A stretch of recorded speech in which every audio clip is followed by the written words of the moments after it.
Good evening, one and all. Welcome along. It is season 4, episode 44 of the UK Dallas Cowboys podcast.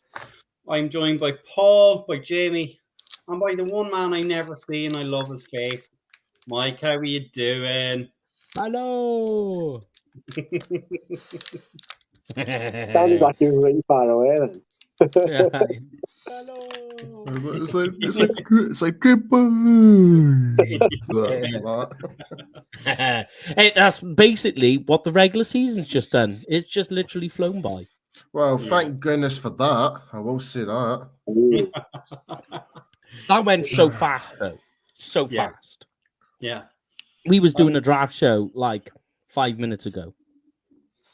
And it's not that far away from the next one, Mike. Don't start talking like that. I'll be trying to convince you to do it 24 hours. It's just constantly on the go. Don't you start, Jamie. Don't you start. Well, it's great to see Tim already in with the comments. So get your comments in, get your thoughts in.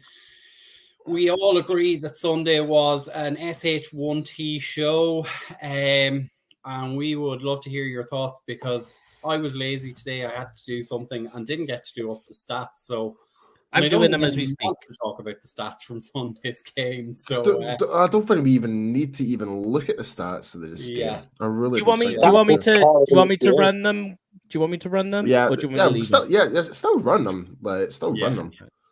Yeah. Postgames.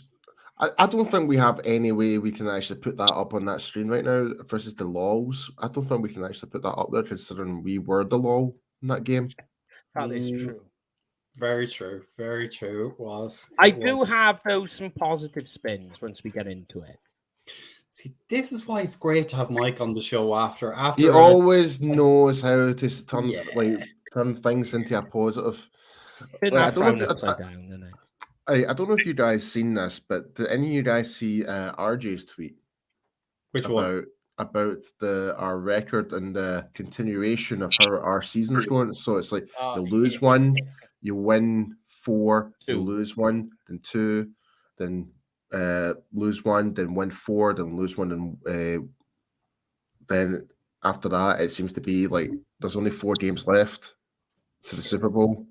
Like he's kind of pairing it up a little bit. I thought, creating the pattern. Yeah, there's a pattern to the season. Yeah, there absolutely. Well, here's one for you, right? I'll let you straight away to put some spins on it, right? I actually think what is funny, right, is Washington did the last 2 games completely backwards. That they lost the game they needed to win, and they won the game they needed to lose. It's literally how they've done it. That when you think about it, right? So here's my positive spin on it all, right? Yeah. At halftime, the game was, it was getting away from them a bit. They did score the touchdown before halftime, and they were trying to redeem it back. And this is what I think has happened. And this is my positive spin, right?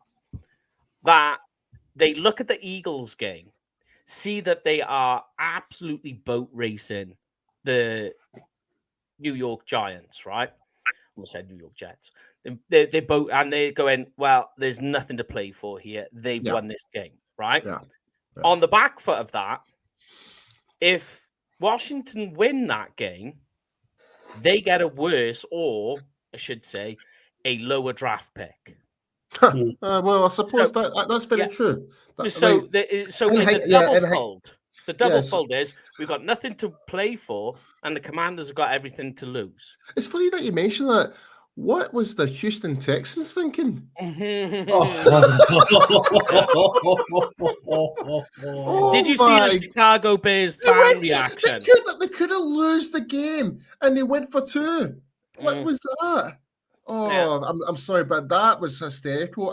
It seemed like Lovie Smith just said to whoever the guy that runs the Texans, says, "Nah, screw you. You're firing me. You know what? I'm not giving you the number 1 pick." Yeah. But the funny thing was even though they ended up with the number 2 pick, they're still going to have their choice at quarterback. Because if the Bears stand pat, they're not taking a quarterback. Yeah, but they're not going to. There's going to be more people intrigued to move up. Rather, it's like the Jets last year. The year before Trevor Lawrence, like they screwed getting the better quarterback in the draft. It's you don't risk it, do you? You'd rather have your pick rather than hoping the Bears take the best. It's like they're going to be the best if the kid from Georgia in it, but you don't also someone getting the actual guy you want. I'm going to call this right now. The Bears are going to trade down, and someone's going to move up for a quarterback. I think. Oh yeah, 100%. Oh yeah. No, there's going to be loads of that. Like if Texans thinking they're getting their quarterback at number 2, we actually witnessed that whole chaos a couple of years ago with San Francisco and Chicago. It wouldn't surprise me it happened again. Yep. But anyway, enough about the other teams. But in terms of us, Washington, they get the lower draft pick, but in hindsight for them, it'd be cheaper for them in terms of cost for the player because as the draft board goes down, it's cheaper. So it's kind of. I just think that when you look at it, they literally did it backwards. They lost a game they needed to win to get them in the playoffs, and then the last game is worthless to them. You may as well lose that game and get a better draft pick, and they won it. Yeah, it's crazy. It's crazy. Now you can justify the Washington LOLs then. Yeah. Absolutely. But I'll tell you something, the Major Tuddy can absolutely bugger off. The new mascot, honestly. The less said about that, the better. Like, just running through the headlines there. So obviously, Cowboys lost at the Toilet Bowl 26-6 on Sunday. We finished second in the NFC East with a 12-5 record, and we have 5th seed in the playoff. I know. How did we lose in a toilet bowl? Jeez, oh. Yeah. Yeah. But hey-ho. It is what it is. I think. Yeah. I find a lot of the guys in the team were just kind of thinking more towards next week after they heard about the Eagles were doing and stuff like that. But if there's one thing for sure we need to do, we cannot perform like that next week and Monday night. And that's another thing as well. I am peed off the fact that it's been moved to Monday night. Because when you think about it now, if we were to win that game, if we do win that game against Brady, which will be great because that means he will no longer be undefeated against the Cowboys, but that means it's going to be a shorter turnaround for the next playoff game, depending on what the schedule is. So that's what I am annoyed about. Also, the fact for us here in the UK and everybody across Europe, like for example Joe from Italy, etc., it's going to be a pain in the backside to stay up and try and watch that game. Whereas all the other games are in a more respectable, 6 p.m. kickoff and a 9:25 p.m. kickoff. So I'm a wee bit effed off about that, to be honest. Yeah, it is the unfortunate thing about it, and like the comments are flying in, and as we say, folks, always make sure your comments are coming in. Let us know what you thought. And I mean, no one wants to talk about the game. Not really. I don't mind. I know you do. Yeah. And I mean, obviously, look, we don't want to get too far ahead of ourselves and, take away from your show on Thursday night, Mike, where you're going to preview the game. But I mean, Steve's comment here, we need to get the run game going for Monday night. If Dak has it all on his shoulders through the air, it's not going to be good. I mean, that was highlighted on Sunday's game. And I was looking after the Twitter account on Sunday, and I made the point that you have to be aware that they have a lot of D-line talent who are first-round picks. Tampa Bay have a pretty similar selection on their D-line as well. So especially in that especially the interior with Via and all that. But anyway, the one thing I'm kind of a wee bit, I would have thought we would have been much better in the run game in this game was the fact that it was Jonathan Allen was not playing. I would have thought we would have been more successful going up in the middle, but nope. Yeah. But fair play to Washington. Like they've always had a really good defensive front in terms of their run defense. And fair play to Rivera. Like he can really establish a good run defense. He did it all throughout with the Panthers all those years and stuff like that, and he's now doing it with Washington. So fair enough, fair play. Gotta give him credit for that. Yeah. Go on, Mike. No. I was going to say, like, what was obvious is that they were out to stop the run. Like that, they weren't so much worrying about the pass, but you could see that they were setting up to stop the run. Yeah. But the trouble is the way the Cowboys played is they weren't interested. Like the whole game plan and game script. Because I put a tweet after that I didn't understand the game plan, but. When you look at it, I still don't. I still don't get it. But what you saw was the complete opposite of what we've seen all season. There was zero, like not a single time was there any pre-snap motion. They just put their receivers out there, just left them there. There was no play action. They didn't play any play whatsoever. Okay. And the weirdest one was the way that they bunched the wide receivers primarily on the right and the center. They left the left-hand side of the field. Go back and watch it. Left-hand side of the field, untouched. Great big, massive square gap. And they weren't interested. Like you go back and you look that there was CeeDee Lamb. Okay, yeah, he caught the touchdown, did some work. But Michael Gallup and Noah Brown accounted for 12 targets for 2 receptions and 20 yards.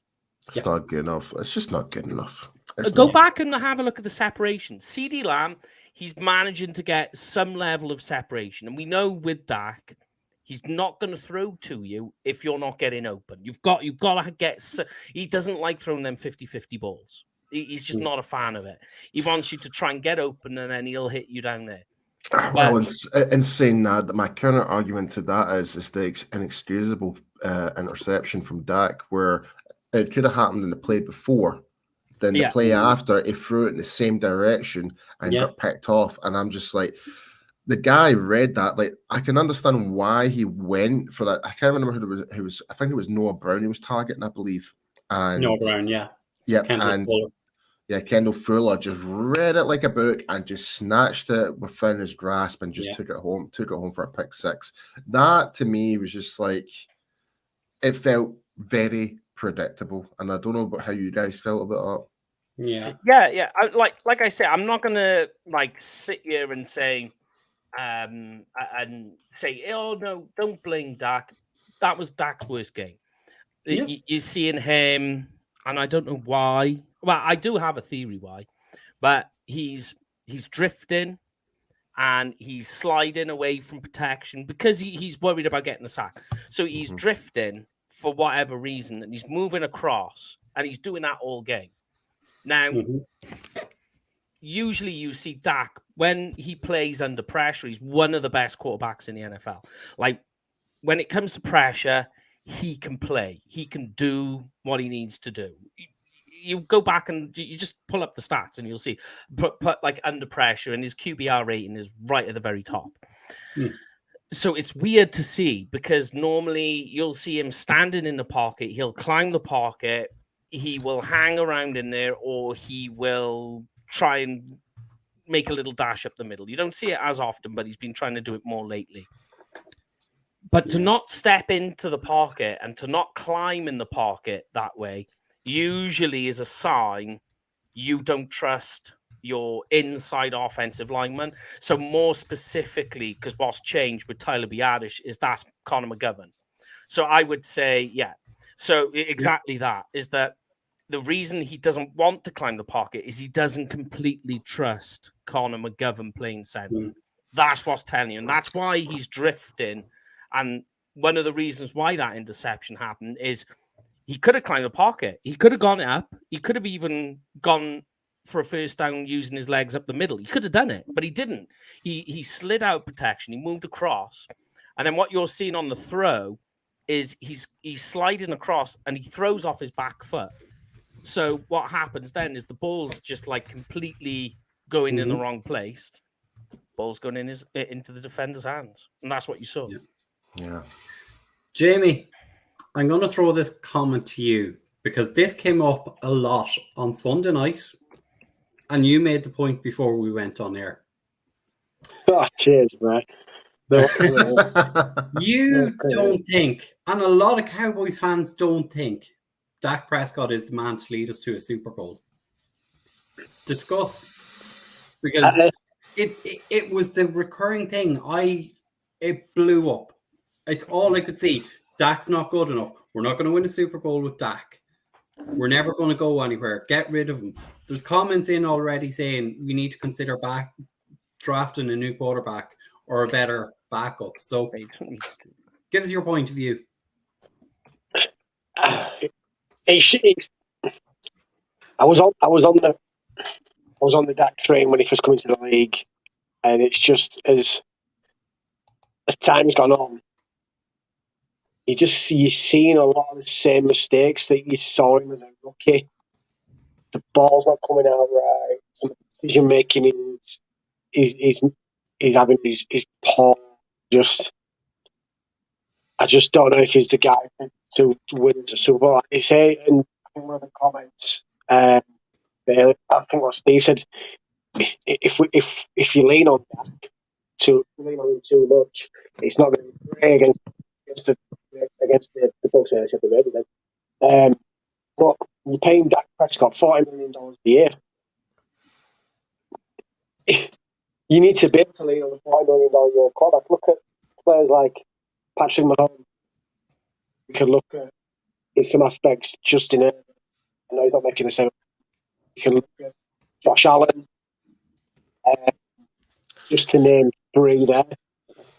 You would gladly put the game on the line with those kind of QBs. I would not be 100% confident that if the game was on the line,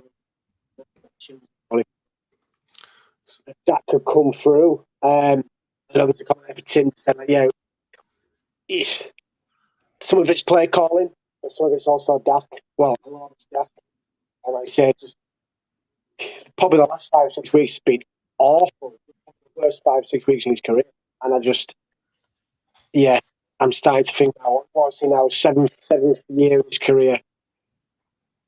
We're no closer now than we were 2016. We would have had his best chance to win the Super Bowl since the Romo era. And I'm just, I'm kind of now setting up and thinking, is this team team? And when do we blow it up and rebuild? Yeah. Like, Paul, I'll bring you in a second, but like the counter I have to this talk that Dak isn't good enough, he's not going to bring us to a Super Bowl. 99% of quarterbacks who play in this league are not going to bring a team to a Super Bowl. It's very, very rare. And it's an unfortunate thing that so many fans will base how good a quarterback is if a quarterback can bring them to a Super Bowl. There's 52 other players on the roster. It's always on the quarterback. Yeah, you know? Well, take it away. Yeah, I'm going to use this as an example. Eli Manning, perfect example. Does this guy actually deserve to be a Super Bowl champion? His team, he didn't take the Giants to the Super Bowl. It was his defense that took him to the Super Bowl. For all those years, back whenever they won it in the past 15 years. But and you've got players out there like Nick Foles who got the Eagles to the Super Bowl, stuff like that. You wouldn't say he was a quarterback caliber quarterback by any means, not at all. I mean, don't get me wrong, we've seen some bad plays from some Mahomes. You've seen some bad plays from Justin Herbert. You've seen some really bad plays from Joe Burrow. Really bad this year. Right? Mm-hmm. But I think it's just how the roll of the dice is rolled out in front of you. Pretty much. I know it sounds pure far-fetched, me saying that, but it really kind of goes back to the movie. It's any given Sunday. You just don't know how the players are going to turn up, and yeah, it's. I mean, even take Aaron Rodgers this year. He's not had a great year. Yeah. It's just strange that in the I've always found this strange. The ultimate team game, and yet the only position we don't do with tight ends, offensive linemen, running backs, wide receiver. In the ultimate, we only judge quarterbacks by how many rings are on the finger. It's the ultimate team. Like here's the crazy part. Like this week, I seen it, and it's like, oh, this weekend, wild card weekend, it's Dak versus Brady. They don't face each other on the field ever. Yeah, the whole design is that it's not them, it's not him against him. It really, it should be. It's very long-winded, but it should be Dak Prescott versus Tampa Bay Buccaneers defense and Brady versus the Cowboys defense. Yeah, that's where I kind of I brought the factor about saying like, yeah, I'm starting to get off the Dak train, and I know Brady's one of the best quarterbacks I've ever played the game. But if you kind of look at it, and it's every year, regardless of who Brady has, and he proved that.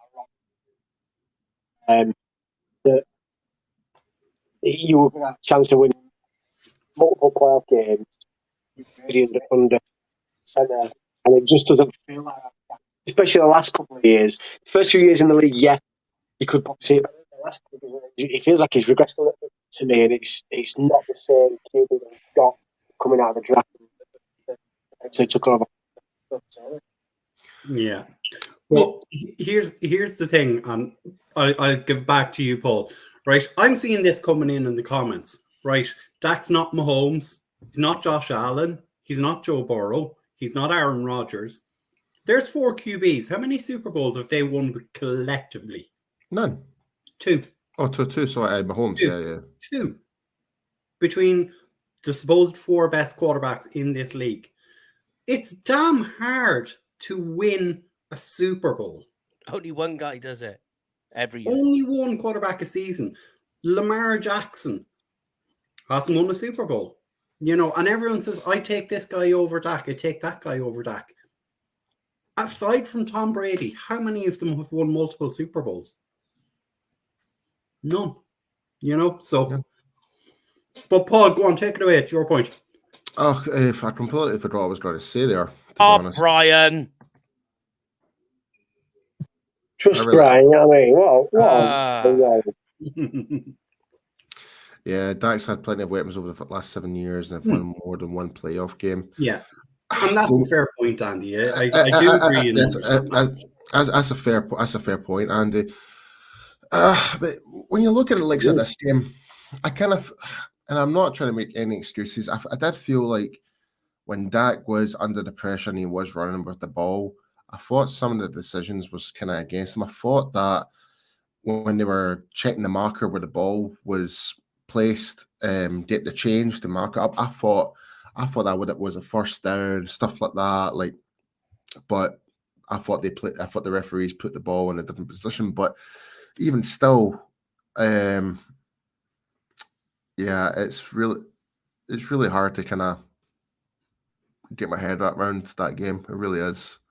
But it's just I tell you what you can look at, right, Paul, when you watch that game, is that this is what the Cowboys were hoping for, is that they were going to come into this game against the Commanders. They were expecting the Commanders to come out and be like, we don't want to win this game. Oh. No, hello, I'm over here now. That they were expecting the Commanders to not want to win this game. So they went out with a very flat, a very approach, trying to be just like a not a lackadaisical, but a relaxed approach to the play calling, which is why you saw very little movement, because they're trying to keep their players fresh, injury free, and they were just expecting to go in there, put on a couple of points, score a couple of touchdowns against the Commanders, get an early score, lean on the defense to put pressure, take down the third string quarterback, and basically at that point take all your starters off the field. That's what they were expecting. The bit that's confusing is that when it all started to go wrong, why did you keep your starters on the field for as long as you did? Yes. That's the bit I argue with. Yeah, once there was nothing to play for, like I said to you that, the start when I was saying like, that they went into halftime, seeing the Eagles were winning, that if they lose, Washington will get a worse draft pick if they win. So just let them win because it's in your favor. Well, at that point, then, if that's the case, take your stars off the field. Then you don't need them on there. That's the bit that confused me. Take them off at that stage. And plus, what was very surprising, and I don't mean this in a disrespectful way to the player, and I think if we'd have all said this at the start of the year, I don't think anybody would have been like, God, yeah. But how much did that run game miss Tony Pollard on Sunday? And that's no disrespect to him. I just mean you would have, if you would look at them stats on the rushing side, you would have thought, damn, just stats wise, you would have thought, damn, the Cowboys miss Zeke really badly.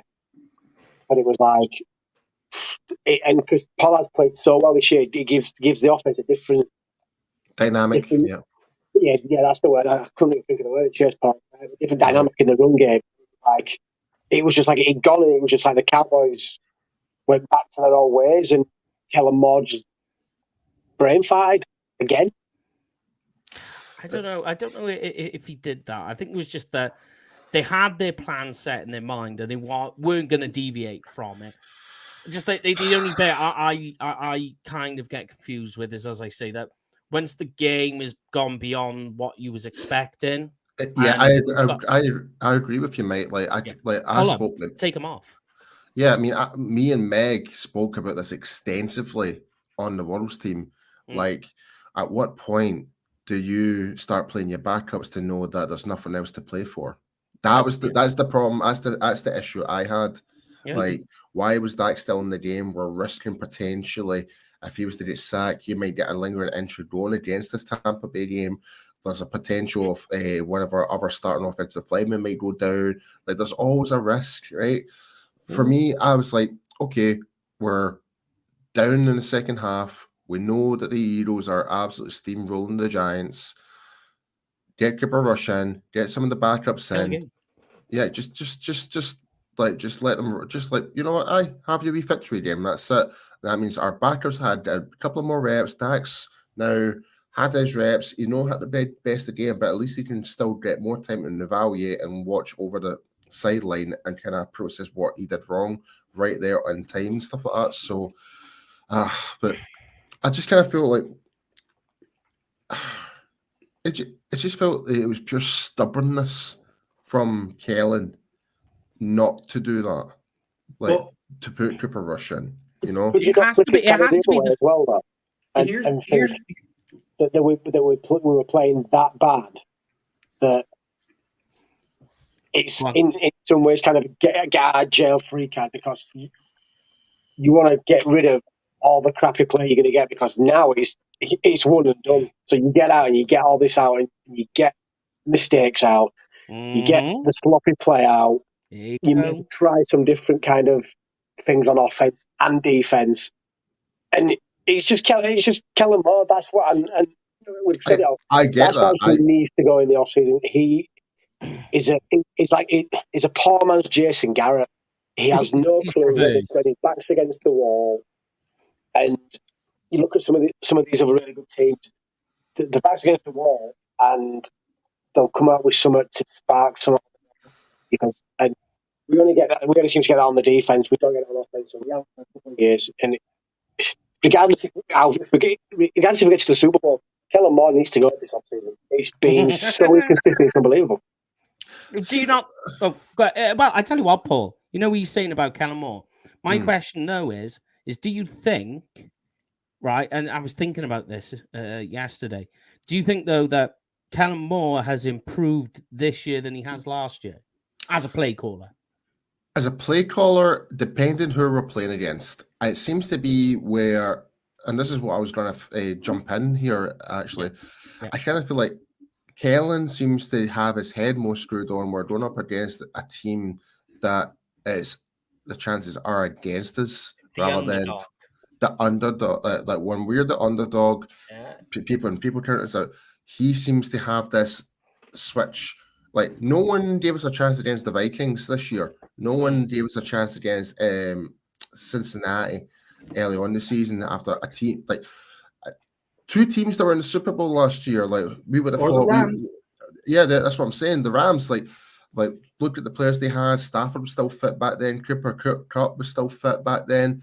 Like no one gave us a chance in those games, and yet we still won those games. But the games like Jacksonville and Houston and all these other games that should have been a walk in the park, and we were just so flat in those games, and this seemed to be another one as well. So I just it just seems to be when this season in particular, not last year, but this season in particular, it seems to be when when everyone's pushing us up against the wall, we seem to push back and actually come out firing. Whereas when we've got that little bit of momentum or whatever in that, we just seem to kind of like get a bit too ahead of ourselves, become too more relaxed, and that's it. So, because when you look at all the losses, like don't get me wrong, first game of the season, Tampa Bay, we lost Dak. Like that's the first game of the season. That's what happens when you don't play Dak during preseason. He was just he was very hot and cold. But the other games, like Green Bay were like in a 5-game losing streak. We could have knocked them out of the playoffs contention straight off the bat that game. It would have made this game something to play for. Exactly. And all the other losses as well, like Jacksonville and stuff like that. You're just like you just kind of sit and ponder thinking, we're better than this. Why? Why? It's just a question of why.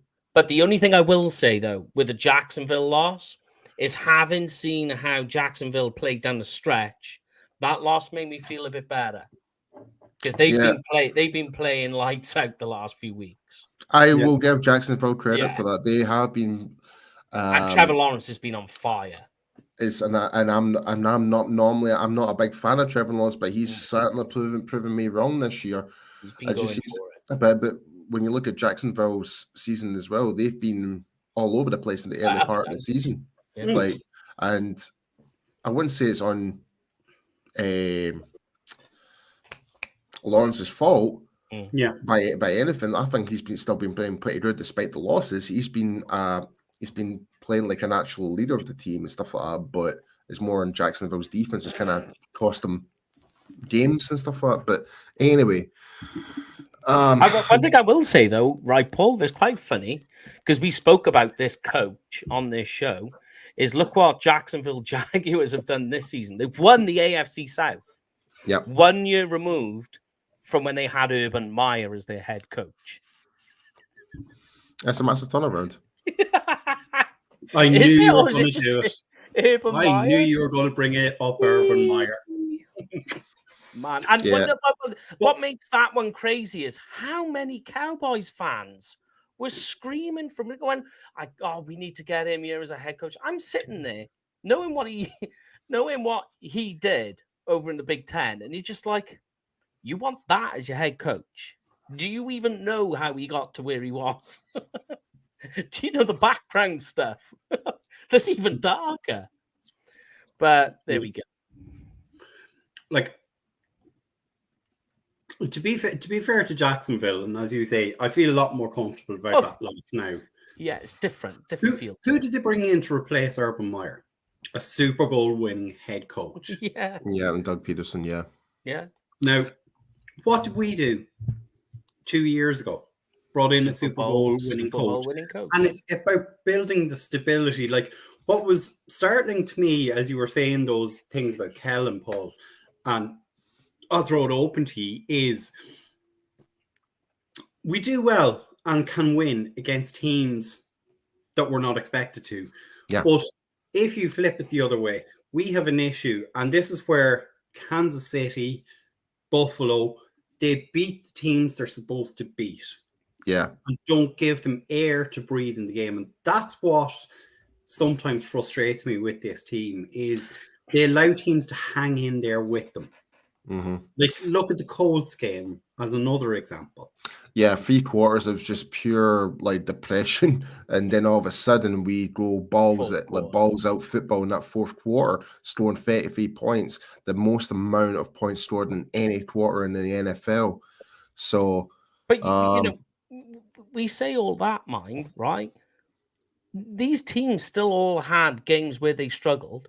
They're not like completely removed from having bad plays, having bad games. It's happened. They're not perfect. Sorry, Jamie. Just that when you really do look in hindsight, right? Yeah, we're 12-5. That's a good season. Back to back. Yeah, first time it's ever been done since the 90s, since under Switzer. Yep. So that's the first time it's been happening. So that we've made a little bit of history. That's great. But when you look at all these other teams, some of the teams that are in the playoffs, some of them have got negative records, and it really does go back to the point. It's any given Sunday, I'm going back now, right? I'll be back in 2 seconds. We're talking about Kansas City, right? And I'm just to prove my point about like how imperfect it is that we beat Cincinnati and the Colts, and Kansas City didn't. They lost to them this year. Sorry, that's my phone.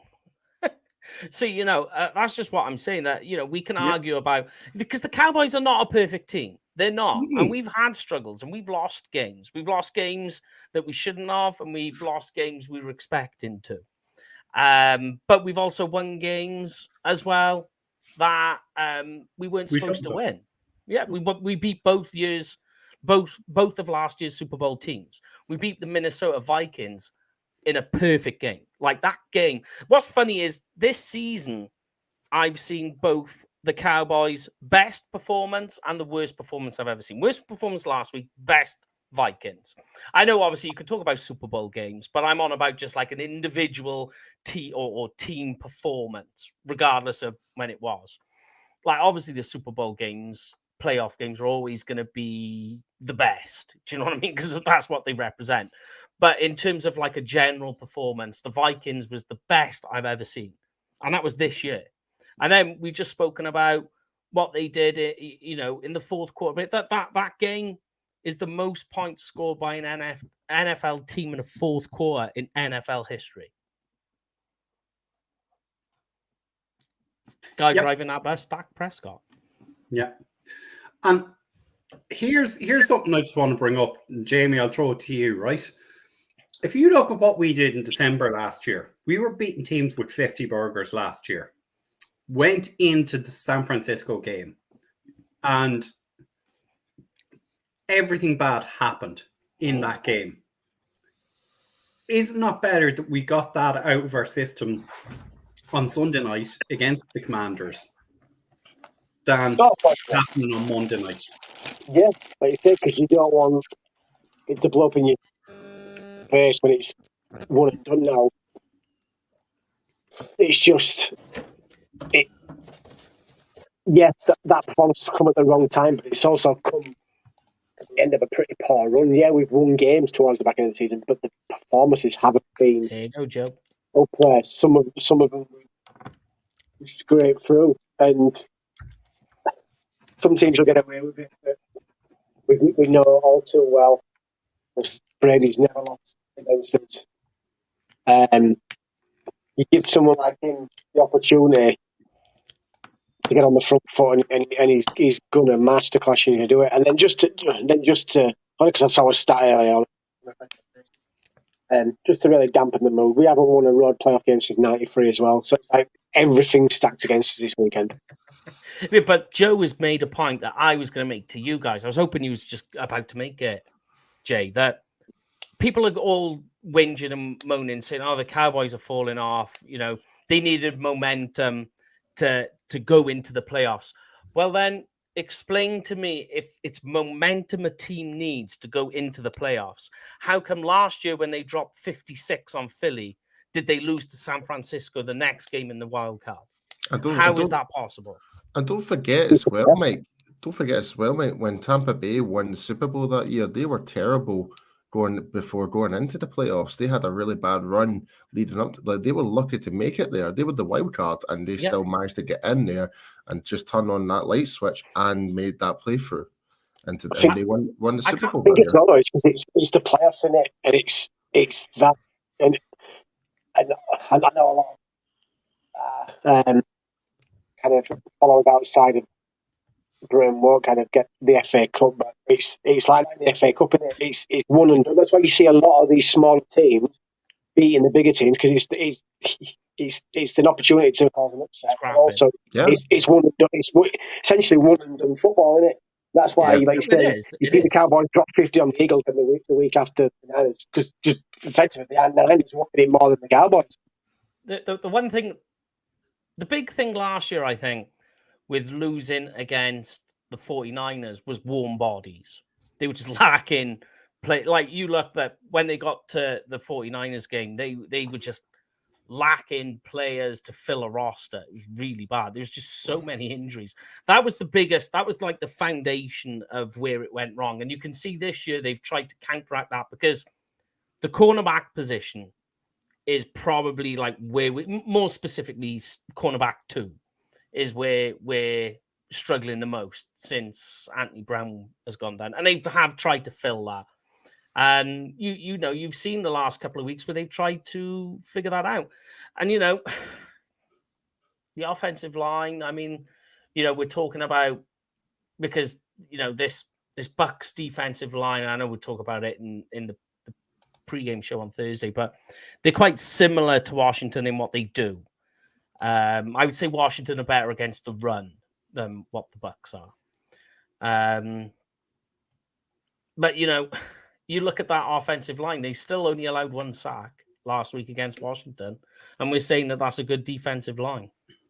See, and Andy's comment there that we just clicked up, yeah. Again, the one thing that scares me about this weekend, I know we kind of got off on a tangent because we're covering the last game. It's just the fact that it's Brady at quarterback. When you look at Super Bowl wins, so the teams, you know, offensively around him, he's had poor teams, and to be fair, he's probably, in terms of a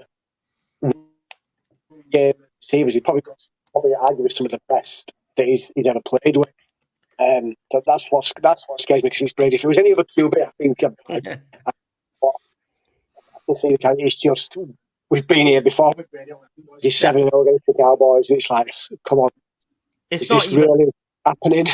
Yeah, it's not even us being here before. It's when you, because I've written the article this week on Cowboys offense and Buccaneers offense, and the first comment on the Bucs offense is Brady in the playoffs. As soon as you say that, you go, ooh, you know, everyone starts sucking teeth. Do you know what I mean? It's a stigma. It's a pure stigma. Like, it's when he seems to turn it on most. And the one thing that's really annoying, and I get it's division winners, blah blah blah. It's yeah. Regardless of how the season finished for us, we finished what? But the record, we had one of the best records in the NFL, one of the best in that, and we're on the road against a team. Did they finish? Was it 9-8? They finished. Yeah, 9-8 and 1. And I get that they won the division, but the NFL needs to look at this somehow. And it's like, how can a team that struggled to get over 500 host a game in the playoffs? No, this should be at AT&T Stadium. It's ridiculous that the Cowboys are on the road and essentially going to be on the road for them. All right, they'll be on the road all the way through the playoffs as well. Yeah. And here's another one that's going to scare you, Jay, is that on the weekend, the Cowboys will be playing in their navy blue jerseys. And they played in the playoffs in the navy blue jersey 7 times and only won once. Oh man, come on! Just I just thought I'd throw that to you. Why don't we all walk under ladders and just see? Let's walk over cracks in the floor. And, it was even more. Yeah. So just thought I'd throw that to you. Yeah. But here's the thing, and this kind of stems back from what happened last week in terms of the AFC and what's going to happen there if it ends up the Chiefs and the Bills and all of this. I think the point you're making, Jamie, about why should the Cowboys have to play away from home with a better record, this might be where the NFL is looking to move to, is having wildcard games at neutral sites and kind of like divisional college, rounds yeah. at neutral sites. Yeah. Because I'd be more in favor of that, to be honest. Like what they do in the bowl games in college. Yeah, 100%. This could be their point where they go, right, let's maybe move them. Who wants to really be in Lambeau Field on a cold, snowy, miserable January afternoon? When you could be in Dallas, when you could be in Arizona, you could be in Arizona, you could be Arizona, Florida, California, wherever. This could be where it's going to go. I hear you on that one. Here's another one. I'm just going to flip it on the and say, is it from the NFC side? Is it really a team that scares you going through this playoff? And you go, I really don't want to play against them. Well, I mean, and to be fair, it's more for me. It's more that the Cowboys will shoot themselves in the foot rather than some of the players. Yeah. Well, that's the thing. Every team in this playoffs, and they are definitely every single one of them are very beatable. I think for weeks, the Eagles are going to force them, but the Eagles are not as good as what their record suggests. There's no way. They've had. Let's cut to the chase. The Eagles have had the easiest schedule of all the teams this year. True. Actually, I agree with that. The Niners, They don't scare me. Scare me, yeah. It's Garoppolo. He's showing why he's a really good QB. He's getting so much disrespect for it. It's unbelievable. It's just that they're just not and it's shown so many times in the past, is that just that 49ers are non-quarterback reliant in order to win. That's what it is. They don't need a quarter because they've built that team to not have to be. Yeah, true. But if you look at his stats, he's a really.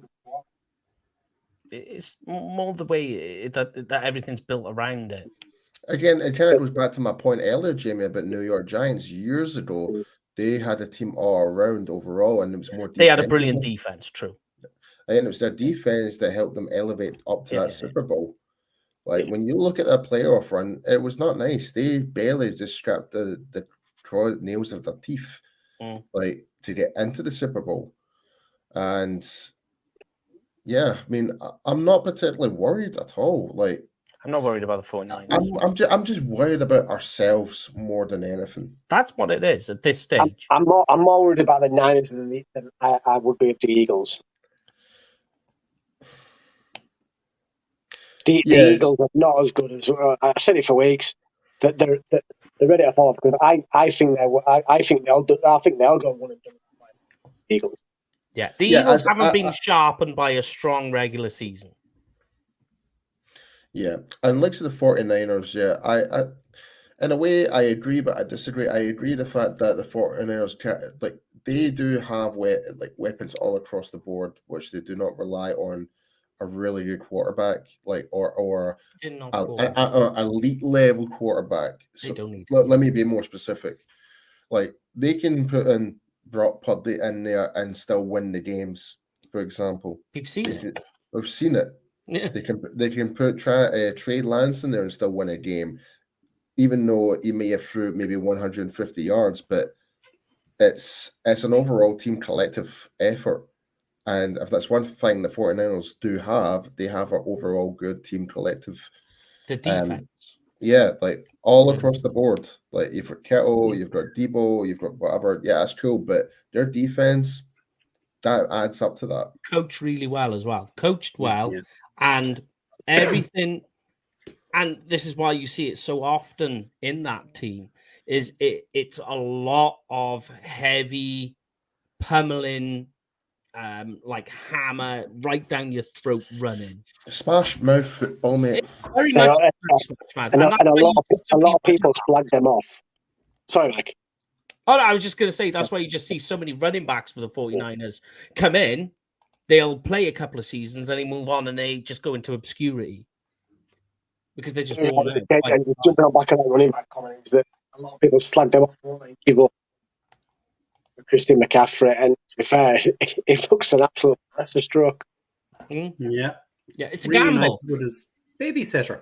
Yeah, it's a gamble, especially when you think, like, you know, often Jimmy Garoppolo is injured over there, which is why we see, you know, backup quarterbacks. So that's why we know that they're not quarterback reliant, because we've seen so many times them win games without the need of a starting quarterback.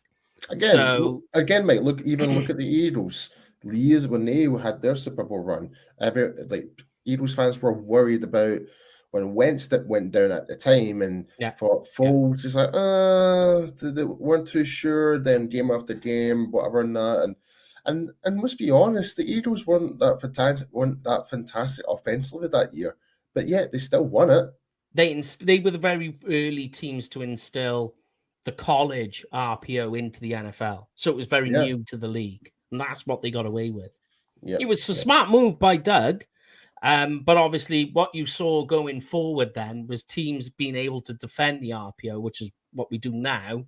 So then what made them special disappeared. Plus, like, a lot of other stuff. Like Wentz fell off. A bit like when the Wildcat first ever came in, they said people don't see the car, can't defend it. And now it's pretty much obsolete. You know how to utilize your linebacker to drop. And Mike, you've just created a great point that I wanted to bring up, because I kept repeating this when I was doing the Twitter. How much are we missing Leighton Van Der Esch? A lot. The twin, actually, the two. You're missing Leighton Van Der Esch and Jonathan Hankins. Those two working in tandem are fantastic, because Hankins will hold the gap. He'll hold it in, and Leighton Van Der Esch is kept clean in order to get to the ball carrier, especially on third down defense. Yeah. No, that's a great point. It pains me to say we missed him, because I've flagged him off for years, but he's been fantastic this year. I'm telling you, I think he's been so under the radar. People are not giving Van Der Esch enough credit. Like, don't get me wrong, early part of the season he was really touch and go, but the middle part and up to the point where he got injured, he's been nothing but exceptional. Van Der Esch, he may not be making the big major plays like Micah Parsons has been doing, the ones that he's getting the sacks and that, but when you look at the collectively, Van Der Esch is all chugging along. He's all over the park, like from sideline to sideline, dropping back, going to the line of scrimmage. He's everywhere. Yeah. So a lot of people are not giving him a lot of credit. And here's the crazy bit: is like, his change of direction and his acceleration is not great, but to say he's slow is a bad thing to say, because his top end speed, once he gets there, for his size, is not bad. And another big thing as well is, if you go back and look, his missed tackle rate is like to the floor. It's like really, really low. I think it's like 3%, which is insane, especially for his position.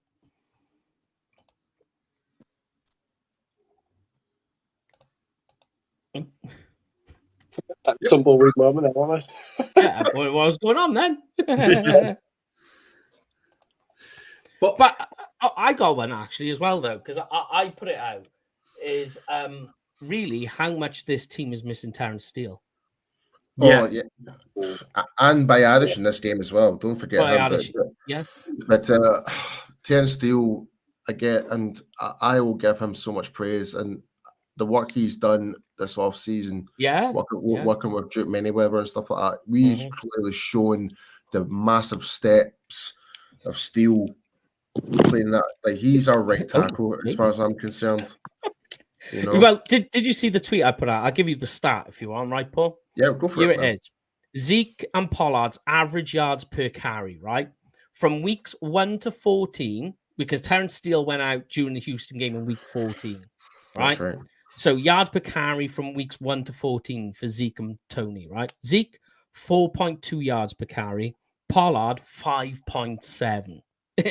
Like Zeke's isn't bad. Pollard's is insane, right?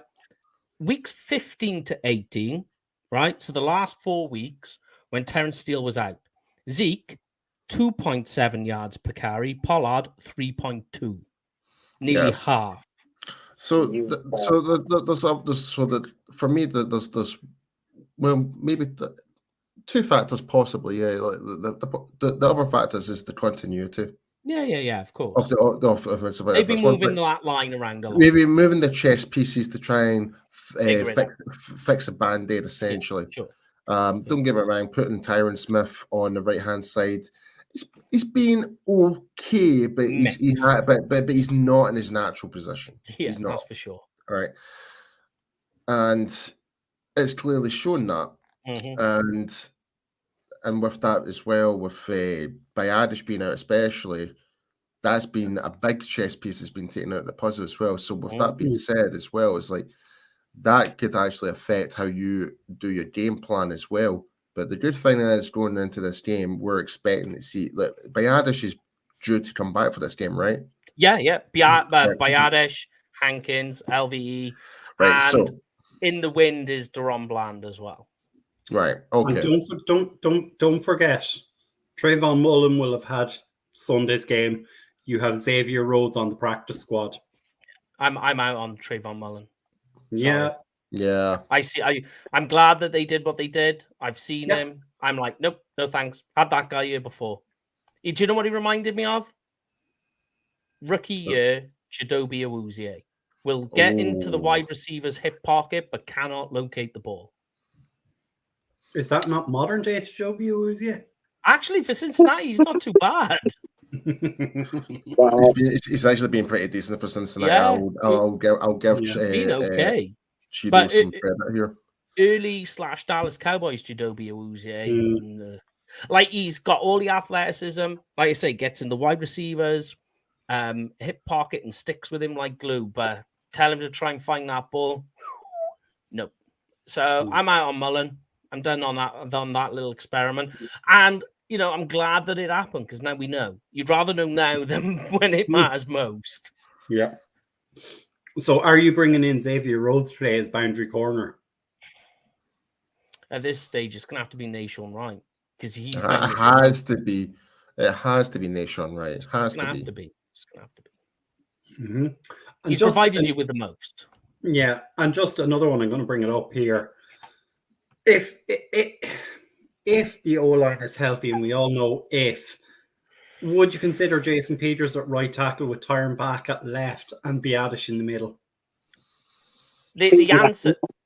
You'd have to definitely contemplate, wouldn't you? You've got to, like I say, that their defensive front's pretty nasty, isn't it? So anyway, to shore it up and protect Dak and open them lanes, you've got to try anything, even if it's for a series, just to see how it works. There's a really soft answer to that. That's not very good. Really, is the answer simply is what does Peters and Tyron Smith think? How do they feel about that? Which are your best 5 in the best position? And if Peters is just going, I cannot, nah, this is not for me. You just got to stick with the play. That's the soft answer, which just doesn't really provide much in the conversation. But that is the only answer you can give. There is, what do the players think? Yeah, true. Yes. Anything else we want to discuss, gentlemen? It was Mullen. I tell you what was good to see though was the interception. We did manage to get an interception in the end zone. Yeah. I'm trying. Here's one actually, and I'll tell you what I think is that people will disagree with this, but I can counter it. But the Cowboys' defense, I think, in that game played really well. I know the scoreline doesn't suggest that, but I think that they did. I think they did more than they got no help from their offense. And although they put 26 points down, One of those was a pick six. Yep. I'll agree with you, Mike. That defense played well. If you look at the stats were really good. Like you say, if you looked at them stats and took away the scoreline and not looking at the Cowboys' offensive stats, you would have looked at those stats and thought the Cowboys would have. You would have thought the Cowboys came away with a win. Yeah. Just for their defensive stats, because they played. I think one of them did. Off the top of my head, I can't remember. Was it? Odigizua had 11 total tackles. Chauncey. He had a sack. Oh, sorry, yeah, Chauncey Golston. Sorry, yeah, excuse me, I'm letting my boy down there. You know what I mean? But yeah, Osa got a sack. Me. Osa did well too, mind. Yeah. With two and a half sacks we got. Interception. Yeah. You would have honestly thought that just from the defensive stats alone that the Cowboys won that game. And bear in mind that happened in a game where your special teams offered nothing to. So the defense was dealing with an offense that wasn't producing and the special teams that Brian Anger fumbled a punt. Plus he punted one really bad where he punted. There was one where he punted from the 30 and it got to their 40. It was a really soft punt. I don't know what happened there. Plus, also, you had the Turpin fumble as well. Yeah. So the defense was dealing with two other phases of the game that were falling apart on you. And given short fields. Short fields, exactly, yeah. So, I mean, Howell didn't have to do an awful lot. The comment you just had up from Tim there, that's one of the things that really nags me about the Cowboys, is that if you look back at teams that have won Super Bowls or gone on deep Super Bowl runs have seemed to have a very good mix of a good offense and a good defense at the same time. The Cowboys obviously never seem to have that straight down the middle. It's either the really good offense and really poor defense, or vice versa. It's never you never get that nice combination with the Cowboys, and that's what really frustrates me.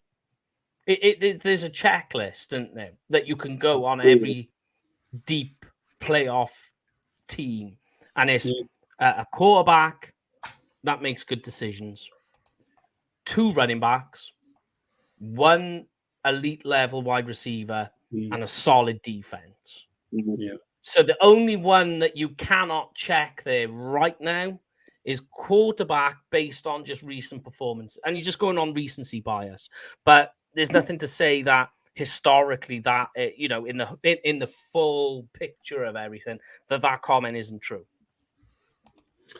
And to highlight how bad this game was, Brett Maher actually missed a damn kick. I know. Yeah, missed an extra point. I mean, he has been I was biting my tongue all season. I didn't want to say, is he automatic? Is he automatic? And it goes and bloody happens. Special teams fell apart. But the whole thing was bad. But the special teams started the ball.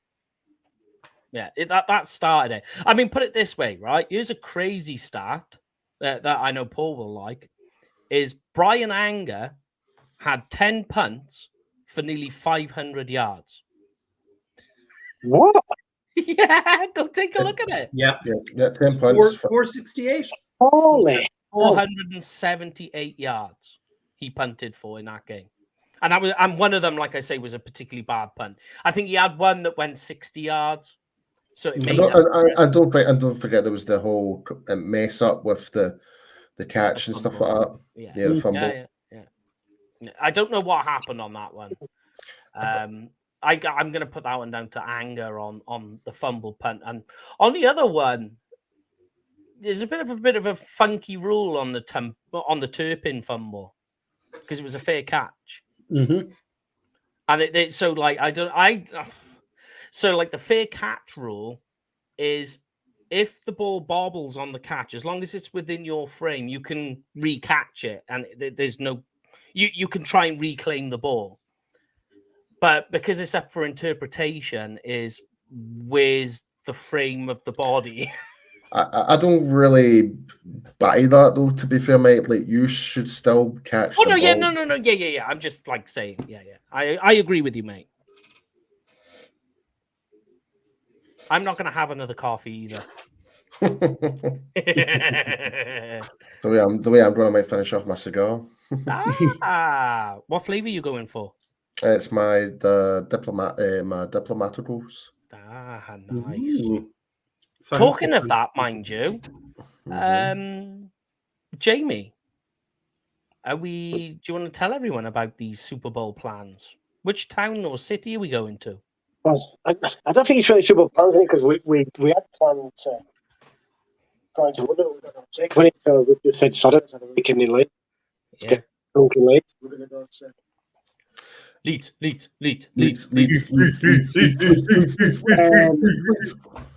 Victoria Gate Casino. There's an NFL UK group that I've won there every year. So if anybody wants to join, it's not a UK Cowboys plan. It's just we just said we're going to session late for weekend. We did try to do a UK. Yeah, we say we tried in London and we just sadly it's just one of the things that life gets in the way sometimes, and we couldn't get it. So we'll look at it again for the season after. Yeah, so I do need Paul's help though to annoy Jamie with a lead song like I did with you last year when we went to Glasgow. I kept playing you. No, don't you? Oh no! I could. Do you know what? Instead of playing a lead song, I'll just play that song in the group for a while. Mike, if I could walk 1,000 miles. There's only one song that is going to get Jamie going all weekend, and after tonight's result, glory, Man United. Do you know the worst thing is that they don't even play Manchester? That's the worst thing. They don't even play Manchester. They're saying that the Cowboys don't play in Dallas, so yeah. So you've nullified your own argument. Hey, here's a good thing. Here's another positive spin. That the Cowboys lost to Washington by 20 points. That wasn't even the worst Texas-based team scoreline to be defeated. Well, no one considers TCU as a Texas team. Yeah, that night was atrocious. Was huge, man. Let's not go there. That's something for the draft show. I believe, Mike. Yeah. We'll talk the 24-hour draft show. Well, I suppose whilst I have the gentleman on the program, I presume we will be starting up the draft show again. Yeah. And Project Prospect. Yeah, we'll be doing them. Once we're into the off season. I got my draft board already. Yeah. Mike's concocting a way of getting us on for 24 hours on draft day. I just know it. Well, there was on the calendar, and Paul knows what I'm talking about. There was for draft day. There was a plan for 2023 that was going to happen, but that's been moved now to next year because of this year's plans. I also hear that Mike has a plan to get us Bijan Robinson. Hey, depending on what they decide to do with Pollard, that could be a possibility. Just jumping back there, right quick. You were saying about plans that should have been maybe this year to happen next year. Is this what I think you were on about? That we were talking? Yes. You ring everybody at 9 o'clock at the night after the 24-hour draft show and say, I've got an idea we can do. Like, let's do this. I don't know how you don't shut your brain off at night sometimes and you don't get 24/7 because Lots of coffee. Yeah. This is true. Look, this has been a comment coming in, and as I say, I don't want to try to jump too far ahead, right? He's going nowhere. Look, obviously it's part of the news because Dan Quinn has interviewed with the Denver Broncos. He's going nowhere. I agree with you, Mike.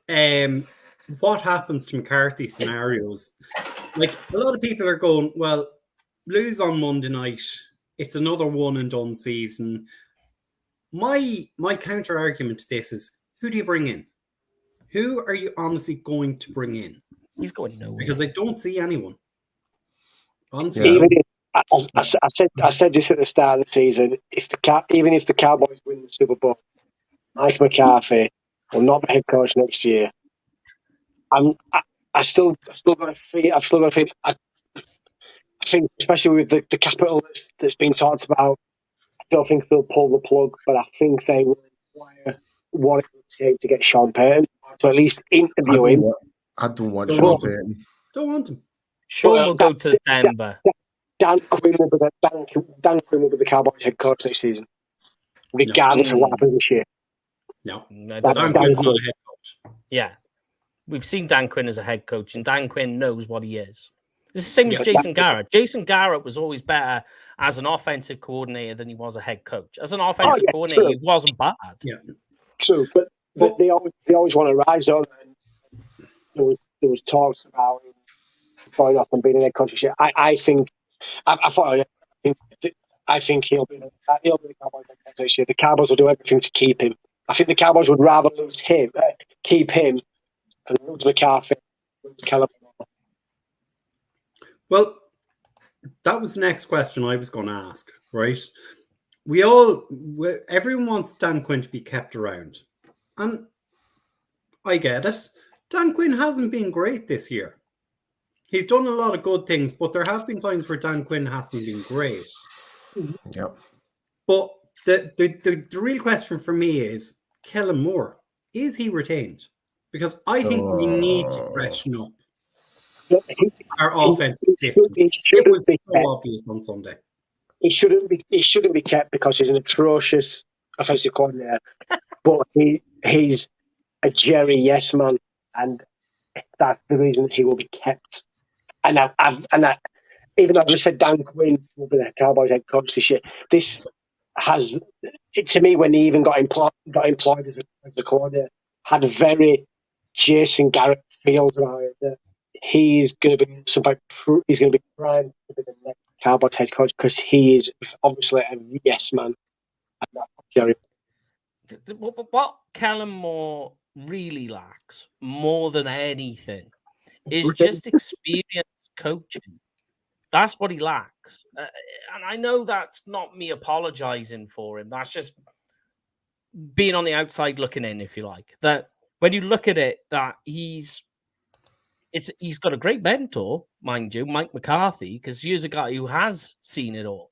Mm-hmm. And so he's just got to learn and how to adjust and how to, year by year, change his train of thought and how to move his playbook along, if you like. That's what he lacks more than any, because you think, like, how many years has he been really offensive coordinator or coaching altogether? Because bear in mind, he was a backup quarterback for Dallas, just a few years ago.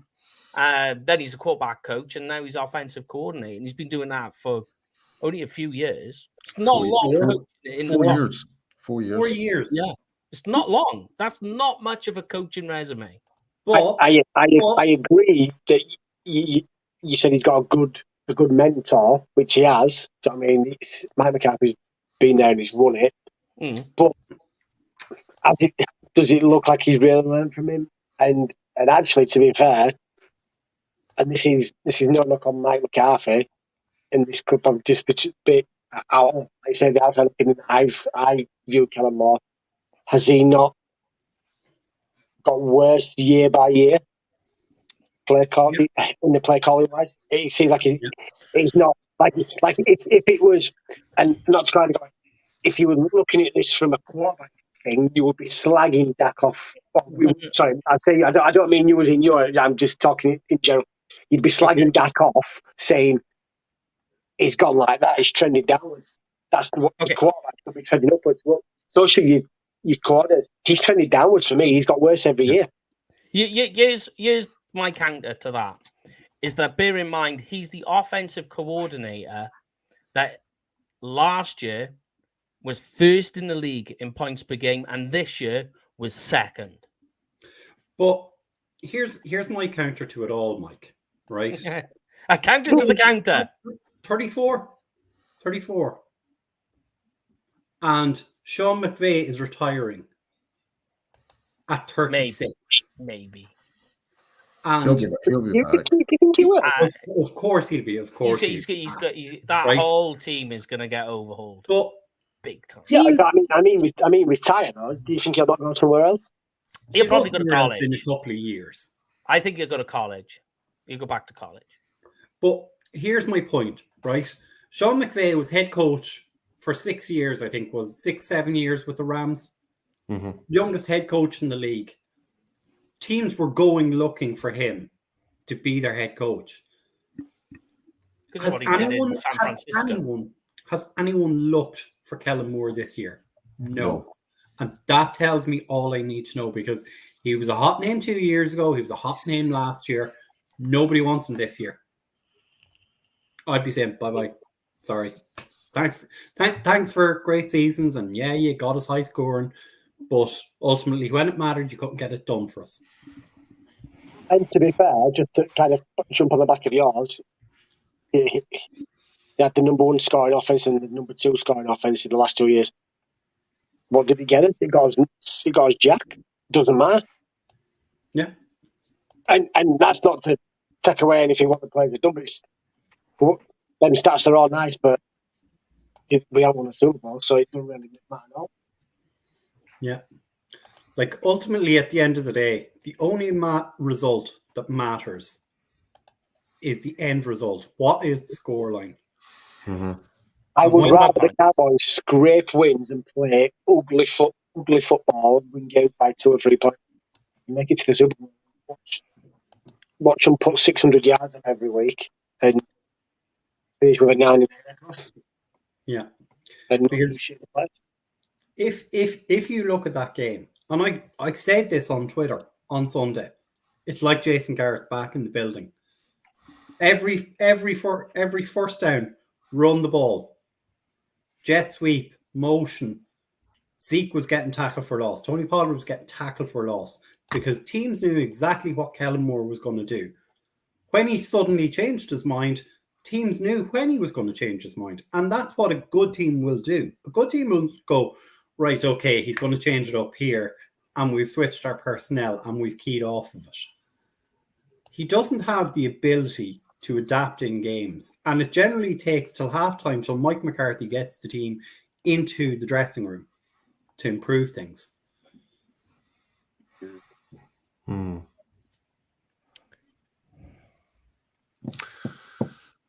You're just hoping. You're just hoping. What you're hoping for is last week. You know, like I was saying that, you know, there's a lot of flat play calling last week. They weren't doing much. It was just wide receivers stepping up to the line. There wasn't much separation. There wasn't much like route chemistry. And a lot of the route concepts and combinations were a bit confused. Yeah. What you're hoping for is Mike McCarthy, Kellen Moore getting together and going, keep everything in the bag. Don't give anything away. Let's save it for the playoffs. Because bear in mind, Tampa Bay, their latest game that they are going to have video on is that game. Like, what are you taking from that? The only thing, if I was a coordinator, the only thing I'm taking from that game, from whatever you send me, is the cornerback 2 position is a problem. Like, the rest of it, I can't use. I can't use anything from that game. Nothing is worthy. Yeah. I suppose another positive. Yeah, but here's the thing, Mike, and it's not a counter. But it ties in with what ties in with what Jamie's been doing for the last couple of days with our member profiles, which are going across our Facebook and Instagram and everything like that. You asked one question in that, Jamie, and I'm going to give you my answer to it right now. 5 words to describe being a Cowboys fan. It's the hope that kills you. I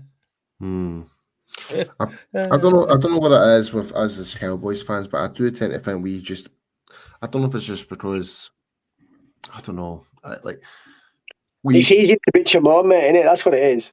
No, we really do put ourselves on a high pedestal every year, and rightly so. We should be, but at the same time, we just don't know how to accept that, like, put down back onto planet Earth sometimes, if that makes sense.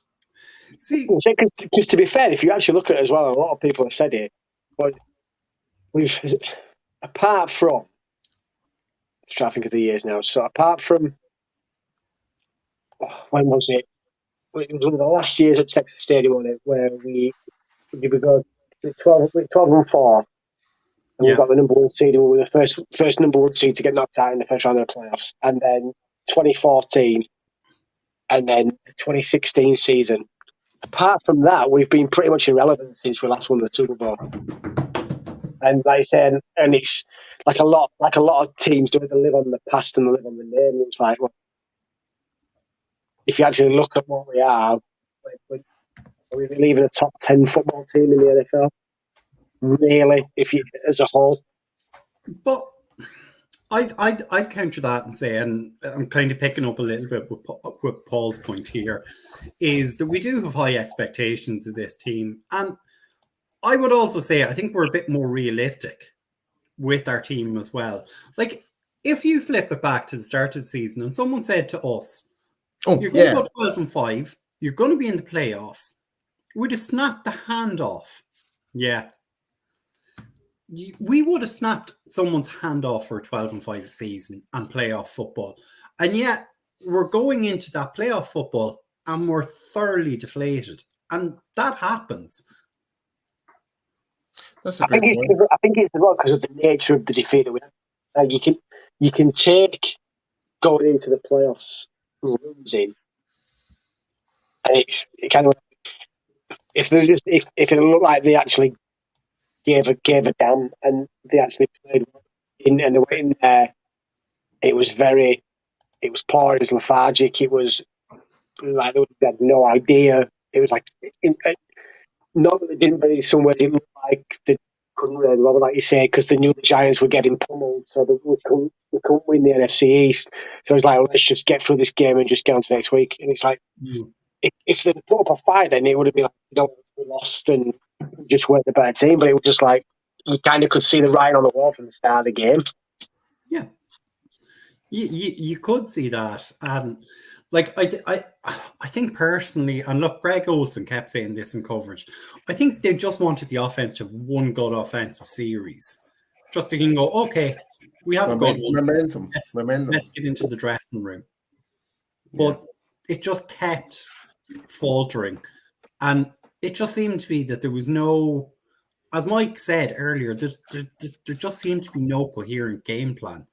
And I mean, as a head coach, as an offensive coordinator, you script your first 15 to 20 plays.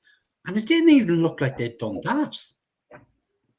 That's what was so worrying. It was just literally like, we'll turn up, we'll play, and take it from there. And it blew up.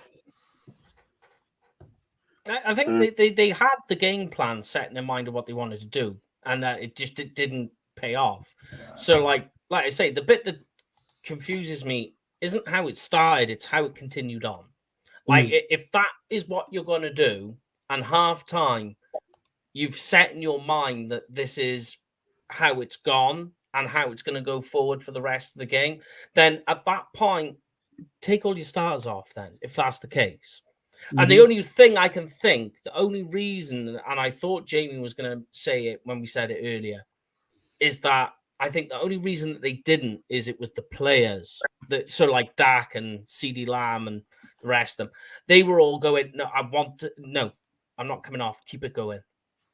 That's the only thing I can think of. The coaches probably wanted to pull them, but the players didn't want to because they were having a bad day. They wanted to kill that bad streak. Yeah.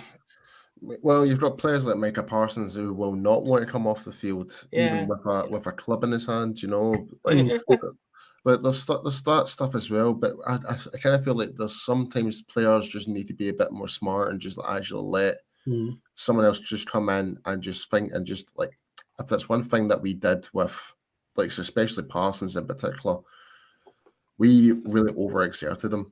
Look at that last 4 games. He didn't really yeah, he made some plays, yeah, but not to the same impact and level that he did from the earlier part of the season. And I think that's just exactly, mate, exactly. So that could be a factor as well, but I think that's just down to the fact that some players were absolutely just burnt out and exhausted, but they just don't know how to stop. They just are not willing to give up. So yeah, because when you put in these players like the backup quarterback for the Commanders in there, like fresh legs, etc., different perspective, you just don't know what to expect, and a lot of players, and don't forget the Titans played with a lot of backups as well. Yeah, they did, and that as well, and they looked really good defensively. So that being said, third string rookie quarterback as well. That's another thing to kick in the guts. And usually they're that you get enough pressure and you can rattle pieces, and he just didn't get enough on him. Well, Jamie, I will counter that argument. Dak Prescott was a first-string quarterback. True. It is true, and on that, I think we'll end tonight's show, because we're going to give the shout out to Mike, because obviously Mike is going to be back on Thursday night with the boys. I'm sure Paul will be along and Jamie possibly will be along to build us up. And pre-game, have us all ready. So Mike, take it away. Pre-game show Thursday, 9 p.m. UK time, right here, baby. Be there, be square. Be square. Absolutely. Paul, do your thing. Yes, guys, if you're planning on to a Dallas Cowboys game next season, be sure to go with cowboysexperience.com for meet and greets, stadium tours, tailgating, and getting really good game packages for game tickets. Be sure to go and check them out. Get to meet players like Jay Novacek, Micah Parsons, as we just mentioned, Hall of Famer Drew Pearson, Zach Martin, Travis Frederick, and many, many more. Mike, give a shout out to all your friends. Look at them. They're not my friends. They're our friends. So many. And even Jeff Reinbold, who's at the top there, was talking to us yesterday, in fact, loving the fan profiles that we're doing at the moment on various UK fans that Jamie's running at the moment. So make sure, if you're a UK Cowboys fan, get those messages into us and show us why you deserve to be put on the player profile. And don't forget as well, Mr. J Tuck, it's his birthday today. So go yes, it is. It's his birthday. Yeah. So as you can see, Cowboys fans only CFO Sports right there in the middle. Go and send him some love on Twitter. Send him a happy birthday. I have not done that yet. Jamie, give us a shout out about the big event of 2023. Yeah, 2023. The UK Massive is going out to Dallas. We are running a group trip in coordinated alongside the sponsor of the podcast, Cowboys Experience. Obviously, we're just waiting for the schedule. The schedule. That's it. Cheers, Paul. I'm thinking of words. Schedule to come out. Once that is, the game will be selected. The information will be put out there. So if you are interested in coming out to the game with us, drop us a line on our various social media platforms and we'll keep you updated. That's right. And there is talk that we are going to a college football game. Mike, we're not going to College Station. Too far. Austin is a possibility. Too far. It's a possibility. I'll drive that bloody road. I'll drive that road. I've done it before. It's a long drive. It's on game day too. I've already said to Mike that it needs to be around. We need to make sure we've got to go to the match. Man, we've got to see some Luka Doncic, man. We can go, like you were saying, if it works out right with the scheduling, we'll go neutral ground, which makes Paul happy, and go to the mean green. Go give Hackmer a wave. We'll get commentary box in. And are we going to? Are we also considering going to see Jamie's favorite baseball team, the Texas Rangers? It'd be out of season if we go that late, though, wouldn't it? It might be the Pushing your luck playoffs. there, boy. You know it's on the Texas Rangers. I'll be wearing my Astros jersey, mate. Just for that, I'll be wearing the Legionnaires shirt, Brian. Just to annoy you. You can try. But as I say, look, it's a good night for me. Good night for guys. Thursday night. You guys in Cowboys. Yeehaw!